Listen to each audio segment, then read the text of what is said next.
तो आओ बच्चे, आज हम लोग अलजेब्रा का दूसरा चैप्टर मैट्रिक्स स्टार्ट करने जा रहे हैं।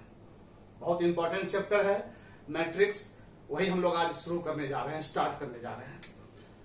सबसे पहले मैट्रिक्स को प्लुरल में मैट्रिसेज बोलते हैं, वही हमने हेडिंग दिया है मैट्रिसेज। आओ सबसे पहले मैट्रिक्स कहते किसको है उसको हम लोग डिफाइन करें, परिभाषित करें कि मैट्रिक्स कहते किसको है। जरा ध्यान से देखना, matrix is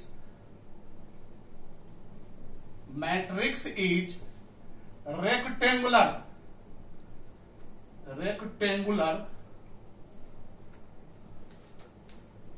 array of real and complex number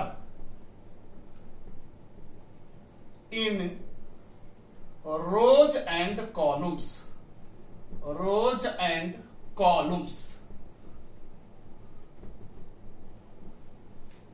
कुछ बात पहले लिख देता हूं, उसके बाद मैं समझा रहा हूं, जरा ध्यान से देखना। A matrix has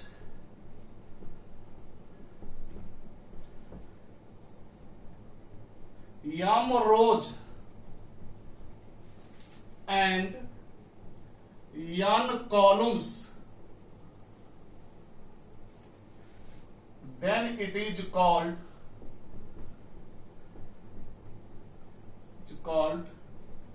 m by n order matrix।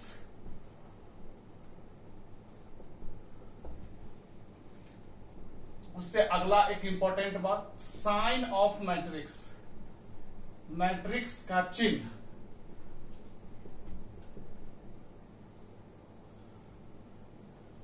या तो ऐसे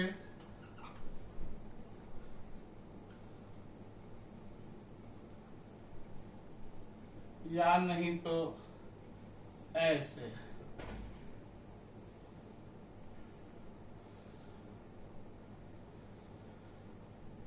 या नहीं तो ऐसे। एग्जाम्पल एक ले लिया, A is equal to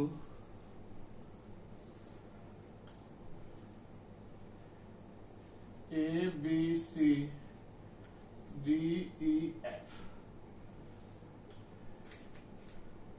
2/3 order. जरा ध्यान से देखो बच्चे, हमने क्या लिखा है, मैट्रिसेज। फिर से एक बार बोल रहा हूं, मैट्रिक्स का ही प्लुरल है मैट्रिसेज। मैट्रिक्स को हिंदी में आव्यूह कहते हैं, लेकिन आव्यूह चक्रव्यूह से हमको कोई मतलब नहीं, हम लोग मैट्रिक्स बोलेंगे। आइए सबसे पहले मैट्रिक्स को हमने डिफाइन किया, परिभाषित किया कि मैट्रिक्स कहते किसको है। तो मैट्रिक्स है रेक्टेंगुलर, आयताकार, एराय मतलब होता है चिन्ह, प्रतीक, सिंबल, इसी को एराय बोलते हैं। क्लियर हो गया? तो मैट्रिक्स इज रेक्टेंगुलर एराय, यानी आयताकार प्रतीक है, चिन्ह है, व्यवस्था है, अरेंजमेंट है, सिंबल है, इसी को एराय बोलते हैं। मैट्रिक्स इज रेक्टेंगुलर एराय, यानी आयताकार व्यवस्था, आयताकार चिन्ह है, of real and complex number, वास्तविक और कॉम्प्लेक्स नंबरों का, सम्मिश्र संख्या जो हम लोग पढ़े हुए हैं, यानी रियल नंबर और कॉम्प्लेक्स नंबर, रियल नंबर और कॉम्प्लेक्स नंबर का आयताकार चिन्ह है, प्रतीक है, उसी को हम लोग मैट्रिक्स बोलते हैं। इन रोज एंड कॉलम्स, रो और कॉलम के रूप में, यानी मैट्रिक्स जो हो गया सो आयताकार चिन्ह हो गया, रियल या कॉम्प्लेक्स नंबरों का। कॉम्प्लेक्स नंबर का हम लोग को अभी मैट्रिक्स नहीं पढ़ना है, वो आगे पढ़ना है बीएससी में। अभी हम लोग को रियल नंबर का ही मैट्रिक्स मिलेगा, वास्तविक संख्याओं का। तो वही लिखा हूं कि matrix is rectangular array of real and complex number. Matrix जो है सो रियल और कॉम्प्लेक्स नंबरों का आयताकार चिन्ह है, प्रतीक है, इन रो और कॉलम के रूप में। यानी रो और, सीधे समझो, इतना समझो कि रो और कॉलम के रूप में रियल नंबर सजा हुआ रहेगा, उसी को हम लोग मैट्रिक्स बोलते हैं। मैट्रिक्स का सेकेंड वाला बाद में बात करेंगे, पहले थर्ड देखो, साइन ऑफ मैट्रिक्स। यह मैट्रिक्स का चिन्ह है, ऐसे ऐसे करके थोड़ा थोड़ा मुंह घुमा देना, जैसे डिटर्मिनेंट में साइन था उसी को थोड़ा थोड़ा घुमा दिए हैं, या तो ऐसे या नहीं तो दू को ऐसे करके, या तो ऐसे चिन्ह के अंदर में या ऐसे चिन्ह के अंदर में, या स्मॉल ब्रैकेट की तरह, छोटी कोष्ठ की तरह, यही तीनों मैट्रिक्स का चिन्ह है। इसी चिन्ह के अंदर में संख्या सब रो और कॉलम के रूप में सजा रहेगा, रो और कॉलम के रूप में, तो उसे हम लोग मैट्रिक्स कहेंगे। इस तीनों में से कोई साइन रहे, या तो छोटी कोष्ठ की तरह रहे, या दू को देकर इस बीच में रो और कॉलम के रूप में रहे, या ऐसे मुंह घुमा करके, वैसे हम हमेशा इस चिन्ह का यूज करेंगे। ऐसा भी कभी चिन्ह आ गए तो घबराना नहीं कि मैट्रिक्से का साइन है, हम हमेशा ऐसे साइन का यूज करेंगे पूरे मैट्रिक्स में, कोई दिक्कत नहीं। वही हम बोले हैं, एग्जाम्पल से देखो, जैसे एक मैट्रिक्स का नाम लिया, इसमें देखो यह मैट्रिक्स का साइन है, इसमें 2 ठो रो देख रहा होगा और 3 ठो कॉलम देख रहा होगा, 2 ठो रो और 3 ठो कॉलम। पहला रो में है ABC और दूसरा रो में है DEF, पहला कॉलम में है AD, दूसरा कॉलम में है BE और तीसरा कॉलम में है CF। क्लियर है? तो मेरा कहने का मतलब यह है कि संख्या सब यह ABCDEF जो है सो रियल नंबर को प्रदर्शित कर रहा है, तो संख्या सब रो और कॉलम के रूप में सजा रहे हैं, गजल पटर नहीं, रो और कॉलम के रूप में, रो और कॉलम के, यानी ऐसे चिन्ह के अंदर में संख्या सब रो और कॉलम के रूप में सजा रहे, उसे ही हम लोग मैट्रिक्स बोलते हैं। क्लियर हो गया? ऐसे चिन्ह के अंदर में संख्या सब रो और कॉलम के रूप में सजा हुआ रहे, उसे ही हम लोग मैट्रिक्स कहते हैं, गजर पटर नहीं, रो और कॉलम के रूप में रहना चाहिए। अब देखो इस मैट्रिक्स में कितने रो हैं? 2 ठो रो है, देखो पहला रो ABC या दूसरा रो DEF। और इस मैट्रिक्स में कितने कॉलम है? 3 ठो कॉलम है, AD पहला कॉलम, DE दूसरा कॉलम और CF तीसरा कॉलम। इसलिए यह मैट्रिक्स कहलाएगा 2/3 ऑर्डर। ये गुना का सिंबल मत समझना, 2/3 यानी पहला जो संख्या, ये जो है रो और कॉलम के बीच की संख्या को फरकेट करने के लिए सिंबल का यूज करते हैं, गुना की तरह, मल्टीप्लीकेशन की तरह। पहला जो है वो रो को दर्शा रहा है और दूसरा जो है सो कॉलम को, तो हम कहेंगे कि यह 2/3 ऑर्डर का मैट्रिक्स है। यही बात हमने सेकेंड लाइन में स्टार देकर लिखा था, जो हम बोले थे थोड़ी देर के बाद करेंगे। लिखे हैं कि ए मैट्रिक्स हैज, अगर एक मैट्रिक्स के पास यम रोज यानी यम गो रो है एंड यन कॉलम्स और यन ठो कॉलम है, देन इट इज कॉल्ड, तब यह कहा जाता है यम बाय यन ऑर्डर मैट्रिक्स। हम बार बोल रहे हैं, इसको बाय पढ़ेंगे, बाय। ये गुना का सिंबल देखने में लगता है, लेकिन गुना मत कर देना, यम बाय यन, यानी पहला जो होता है वो रो को दर्शाता है, संख्या को, और दूसरा जो है सो कॉलम को। बार बार बोल रहा हूं, पहला रो को और दूसरा कॉलम को, तो यम बाय यन ऑर्डर मैट्रिक्स कहलाएगा। मैट्रिक्स का परिचय हुआ कि कितना ऑर्डर का है। जैसे यह मैट्रिक्स एग्जाम्पल में लिए हैं, उसमें 2 ठो रो था और 3 ठो कॉलम था, तो यह 2/3 ऑर्डर का मैट्रिक्स है। डिटर्मिनेंट जो हम लोग पढ़े थे, तो वहां तुम लोग को याद होगा कि रो और कॉलम की संख्या बराबर होती थी। जैसे 2 गो रो होता था तो 2 गो कॉलम, तो उसको हम लोग सेकेंड ऑर्डर डिटर्मिनेंट कहते थे। 3 गो रो होता था तो 3 गो कॉलमो होता था, उसको थर्ड ऑर्डर डिटर्मिनेंट कहते थे। लेकिन मैट्रिक्स में रो और कॉलम की संख्या बराबर हो भी सकती है और नहीं भी हो सकती है, यानी कितना भी रो और कितना भी कॉलम हो सकता है। मैट्रिक्स में रो और कॉलम की संख्या बराबर हो भी सकती है और बराबर नहीं भी हो सकती है। डिटर्मिनेंट में क्लियर है कि रो और कॉलम की संख्या बराबर होगा, जहां रो रहेगा उतना ही कॉलम। लेकिन मैट्रिक्स में रो भी कितनी भी संख्या में हो सकती है और कॉलम भी कितनी भी संख्या में रहेगी। जैसे मैट्रिक्स में अगर 4 गो रो रहेगा और 4 गो कॉलम रहेगा, तब 4/4 ऑर्डर कहलाएगा। याद रखना, पहले हम लोग रो की संख्या को लिखते हैं और उसके बाद इनटू का, गुना का साइन है, तो उसी को हम बाई पढ़ रहे हैं बार बार।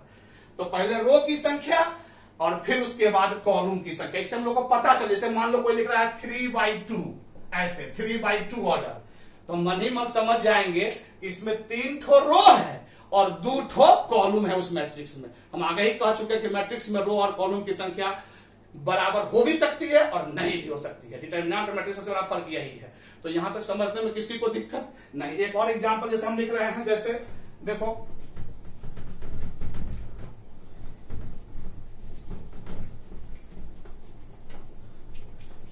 जैसे एक एग्जांपल और हमने लिखा A इज इक्वल टू, एक मैट्रिक्स का नाम ABCD कैपिटल लेटर से लिख सकते हैं। एक मैट्रिक्स हमने लिया 1 2 3 4 5 6, यही मैट्रिक्स हमने लिया। अब तुम बताओ कि यह मैट्रिक्स कितना ऑर्डर का है। तुम लोग समझ गया होगा, हमको पूरी उम्मीद है क्योंकि हम समझा चुके हैं। इस मैट्रिक्स में 3 ठो रो है और 2 ठो कॉलम है। इस मैट्रिक्स में कितने रो है? 3 रो और 2 कॉलम। देखो 3 ठो रो हो गया और 2 ठो कॉलम हो गया, इसलिए 3/2 ऑर्डर का मैट्रिक्स हुआ। 3/2 ऑर्डर का मैट्रिक्स हो गया। तो ऑर्डर तुम लोगों को समझ में आया। अब आइए, अब थोड़ा उससे आगे बढ़े। डिटर्मिनेंट में हम लोग वैल्यू निकालते थे, याद करो। डिटर्मिनेंट में क्या करते थे? वैल्यू निकालते थे, ब्रेकिंग करते थे। सेकेंड रो में पहले बायां डायगोनल और माइनस दायां डायगोनल, याद करो। और थर्ड रो का भी ब्रेकिंग तुम लोग को बताए थे। लेकिन मैट्रिक्स का ब्रेकिंग नहीं होता है, टूटता नहीं है। तो फिर तुम पूछोगे तो इसका होता क्या है? कुछ नहीं होता है। ये देखने की चीज है, इसको देखो, ठिकियाओ, देखने वाली चीज है, यह देखने वाला चीज है। इसका वैल्यू नहीं निकलता है। तुम लोग को सुन के बहुत मजा आया होगा, तुम लोग को मन ही मन हुआ होगा चलो हिसाब इसको कोई बनाना ही नहीं पड़ेगा। सही बात है, यह देखने की चीज है, एक प्रकार की क्या व्यवस्था है, सिंबल है, प्रतीक है, इसलिए देखा जाता है। इसमें इसका वैल्यू नहीं निकाला जाता। मैट्रिक्स का वैल्यू नहीं होता है। डिटरमिनेंट का वैल्यू निकालते थे, मैट्रिक्स का वैल्यू नहीं निकलता है, ध्यान रखना। तो प्रश्न उठा के इसमें हिसाब प्रॉब्लम कैसे कोई पूछेगा तो क्या पूछेगा? ये व्यवस्था के बारे में यही कोई पूछेगा तुमसे कि बताइए यह कितने ऑर्डर का है। तुम लोग कहेंगे 3/2 ऑर्डर का। कोई हमसे ये पूछेगा बताइए कि फर्स्ट रो में कौन कौन एलिमेंट है, तो कहेंगे फर्स्ट रो में 1 2 है, यही पूछेगा। या कोई कहेगा फर्स्ट कॉलम में कौन कौन एलिमेंट है, तो कहेंगे 1 3 5 है, ये बताएंगे, यही कोई पूछेगा। कोई पूछेगा कितना ऑर्डर का है, तो 3/2 ऑर्डर का है, यही सब पूछ सकता है। कोई पूछेगा पहला रो का दूसरा एलिमेंट कौन है, तो पहला रो का दूसरा एलिमेंट 2 है, कोई पूछता है। मैट्रिक्स बहुत हल्का चैप्टर है भाई, इसका वैल्यू नहीं निकलता है। यही सब एक व्यवस्था है जिसको देखा जाता है। हम भी देख रहे हैं, तुम भी देखो, बस यही है मैट्रिक्स। क्लियर है? तो ऐसा ही हिसाब कोई पूछ सकता है। हाँ, जैसे हम तुमसे ही पूछे हैं कि पहला रो का दूसरा एलिमेंट कौन है, तो तुम लोग बता रहे हो 2 है, तो ऐसे कोई नहीं बोलेगा कि पहला रो का दूसरा एलिमेंट कौन है। एलिमेंट को रिप्रेजेंट करने का तरीका हम डिटर्मिनेंट में भी तुम लोग को समझाए थे। एक बार फिर से रिवीजन यहां भी हम करवा देते हैं। ऐसे देखो, ऐसे पूछता है, तुम लोगों को पता ही है, जैसे एलिमेंट को स्मॉल लेटर्स लिखा जाता है ABCD जो कहो, और इसमें 2 ठो सफिक्स लगाता है, जैसे I और J लगा दिए। इसका मतलब हुआ element of ith row, element of ith row and jth column, element of ith row and jth column. यानी पहला सफिक्स रो को इंडिकेट करता है और दूसरा सफिक्स कॉलम को इंडिकेट करता है। ये तो तुम लोग पढ़े भी हो, फिर से बोलो। जैसे कोई पूछेगा A23 क्या है बताइए, तो A23 का मतलब हो गया एलिमेंट ऑफ दूसरा रो और तीसरा कॉलम। तो देखो दूसरा रो हमारा कौन हो गया 3 4, और तीसरा कॉलम, उसमें तीसरा कॉलम है नहीं है, इसलिए तुमको एब्सर्ड क्वेश्चन पूछे हैं। एक गलत बात तुमसे बोल दी है, क्योंकि तीसरा कॉलम इसमें है ही नहीं, इसलिए A23 हम लोग इसमें है ही नहीं। समझ गया होगा। अब इसी में कोई पूछता A22 क्या है बताइए, A22, A22 नहीं पढ़ना, बार बार बोलता हूं, A22 दूसरा रो और दूसरा कॉलम। तो देखो जरा, दूसरा रो और दूसरा कॉलम में कौन पढ़ रहा है 4, यानी दोनों का जो कटान बने। फिर दूसरा रो और दूसरा कॉलम का इंटरसेक्शन 4 पर न पड़ रहा है, जो दोनों में कट जाता हो, वही एलिमेंट को प्रदर्शित करता है। तो A22 हमारा 4 हो गया। कोई हमसे पूछेगा A12 क्या है बताइए, A12 पहला रो और दूसरा कॉलम, तो पहला रो और दूसरा कॉलम का काम पड़ रहा है तो 2 हो गया। कोई पूछेगा A31 क्या है बताइए, तो तीसरा रो और पहला कॉलम, तो तीसरा रो और पहला कॉलम तो हमारा 5 हो गया।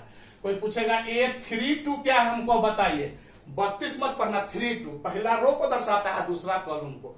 तो आइए, तीसरा रो और दूसरा कॉलम का घटान बन रहा है 6। तो इस प्रकार से एलिमेंट को ऐसे लिखा जाता है, जो हम डिटर्मिनेंट में भी चर्चा किए थे। यहां तुम लोगों का रिवीजन करवा दिए हैं। तो ऐसे ही कोई एलिमेंट वगैरह का पूछेगा, ऑर्डर पूछेगा, यही सब मैट्रिक्स में पूछा जाता है। मैट्रिक्स का वैल्यू नहीं निकलता, ये ध्यान रखना। क्लियर है। अब इससे आगे इसमें कोई हिसाब अगर कोई पूछे तो लोगों को लग रहा हो कैसा हिसाब, तो यही सब हिसाब होता है या नहीं। तो इसमें एक सुंदर सा हिसाब होता है, प्रॉब्लम होता है कि कोई कहेगा मैट्रिक्स बनाइए, मैट्रिक्स बनाइए, तो हम लोग कहेंगे ऑर्डर और एलिमेंट बताइए। मैट्रिक्स बनाइए तो हम लोग कहेंगे ऑर्डर और एलिमेंट बताइए। वो बताएगा कि कितना ऑर्डर का मैट्रिक्स बनाना है और कौन कौन एलिमेंट लेना है। हम लोग उतना ऑर्डर उसमें उतना रो कॉलम लिख क्या वो एलिमेंट को डाल देंगे। जैसे कि एग्जाम्पल हम दिखा रहे हैं तो लोग को क्लियर हो जाएगा। जैसे देखो, जैसे क्वेश्चन में लिख रहा हूं, प्रॉब्लम फॉर्म, चाहे कंस्ट्रक्ट जो लिखो, कंस्ट्रक्ट होता है बनाना, construct a matrix, construct a 3/2 order matrix, construct a 3/2 order matrix whose elements are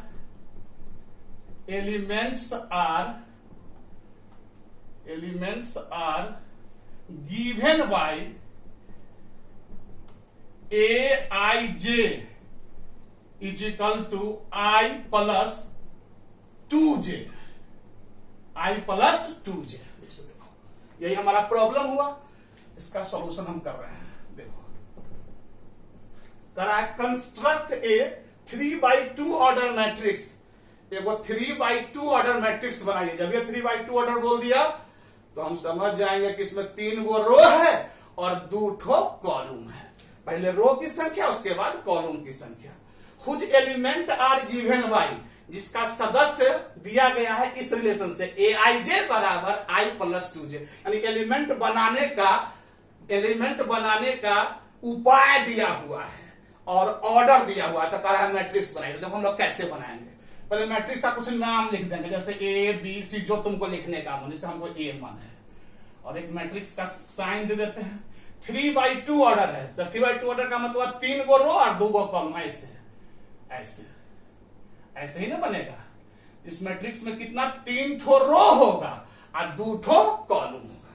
अब आओ एलिमेंट बनाते हैं। देखो क्या है, पहला जो एलिमेंट होता है उसको हम क्या लिखते हैं, A11, क्योंकि पहला रो और पहला कॉलम। तो आओ A11 क्या होगा, देखो नियम दिया हुआ है कि aij एलिमेंट बनता है I प्लस 2j, यानी पहला सफिक्स प्लस 2 गुने दूसरा सफिक्स। तो यहां भी A11 हो जाएगा 1 प्लस 2 इंटू 1, इंटू लिखे हैं 2 इंटू 1। तो इस प्रकार से क्या हो गया, 2 इंटू 1 2 प्लस 1 तो हो गया 3, यानी ये एलिमेंट हमारा हो गया 3। अब तुम लोगों को समझ में आ गया होगा। इसी प्रकार से A12 का मतलब हो गया पहला रो और दूसरा कॉलम, तो पहला रो और दूसरा कॉलम यही एलिमेंट हुआ। तो नियम क्या है बनाने का, I प्लस 2, यानी पहला जोड़ 2 गुने दूसरा। तो यहां भी पहला 1 प्लस 2 इंटू और 2, दूसरा हमारा 2 है। इस प्रकार से 2 दूना 4 प्लस 1 तो 5 हमारा यह एलिमेंट बन गया। क्लियर है, यहां तक समझने में कोई दिक्कत नहीं। इससे आगे बढ़ो, ये क्या है, दूसरा रो और पहला कॉलम, जिसको हम लोग लिखेंगे A21, दूसरा रो और पहला कॉलम। तो नियम क्या है, I प्लस 2j, पहला सफिक्स और 2 गुने दूसरा सफिक्स। तो पहला सफिक्स हमारा हो गया 2 प्लस 2 गुने दूसरा सफिक्स 2 इंटू 1, दूसरा सफिक्स हमारा 1 है। तो 2 का 2 प्लस 2 तो क्या हो गया, 4 हो गया। तो ये हमारा 4 हो गया। क्लियर है, ये हमारा एलिमेंट क्या हो जाएगा, A22 हो जाएगा, यानी दूसरा रो और दूसरा कॉलम। तो आइए नियम है क्या, I प्लस 2j, तो 2 प्लस 2 इंटू 2, यानी हो गया 2 दूना 4 प्लस 2 तो 6 हो गया। ये हमारा 6 तैयार हो गया। अब आइए हम लोग तीसरा रो में, तो A3 और 1, ये हो गया थर्ड रो और फर्स्ट कॉलम। नियम है I प्लस 2j, नियम क्या है, I प्लस 2j।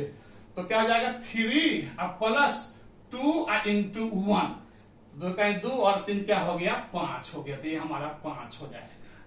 और इस प्रकार से A3 और 2, इसका मतलब हो गया तीसरा रो और दूसरा कॉलम, तीसरा रो और दूसरा कॉलम।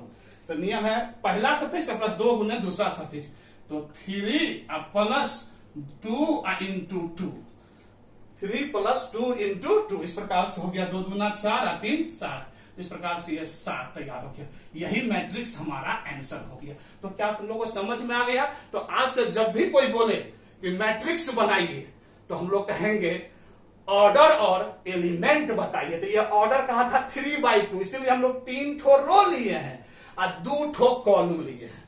क्लियर है? अगर कहता 5/4 तो 5 गो रो 4 गो कॉलम, अगर कहता 3/3 तो 3 गो रो और 3 गो कॉलम। और एलिमेंट की कहानी का निर्माण का कहानी दे देगा, ये कुछ भी दे सकता है। जैसे यहां दिया था i+2j, कोई देता i-j, कोई देता i+4j, कोई देता i+5j, इस प्रकार से कोई कुछ दे देता। क्लियर है? इससे हम लोग नहीं घबराएंगे, जैसे रहेगा उस तरह से हम लोग काम करेंगे। तो यहां तक समझने में तुम लोग को कोई दिक्कत नहीं हुआ होगा। तो यहां तक तो क्लियर हो गया। तो आज हमने तुमको पढ़ा दिया कि मैट्रिक्स कहते किसको है। क्लियर है? अब हम लोग का अगला जो क्लास होगा उसमें हम लोग पढ़ेंगे टाइप्स ऑफ मैट्रिक्स। मैट्रिक्स का क्या क्या प्रकार है वो सब हम लोग पढ़ेंगे। अभी थ्योरी चलेगा, थोड़ी थ्योरेटिकल चैप्टर है, बहुत हल्का चैप्टर है, सुंदर है, बड़ी महान है। इसलिए तुम लोग अगले क्लास का भी खूब बढ़िया से इंतजार करना। सभी बच्चों को बहुत बहुत धन्यवाद और thank you for your patience.